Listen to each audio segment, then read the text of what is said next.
Kiwinstine lives in a canopy/rainforest. It lays 1 to 3 eggs per year. It has a short, tweezed beak for eating small insects. It has fantastic eyesight to spot prey that comes to attack. It has a lifespan of 17 to 20 years. It eats berries and insects. It is a large and heavy bird.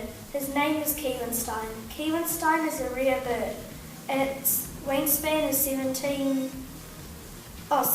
centimetres.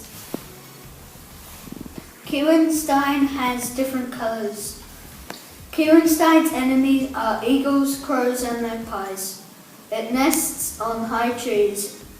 It impacts on our bird because it flies high in the sky and there will be no trees to nest on.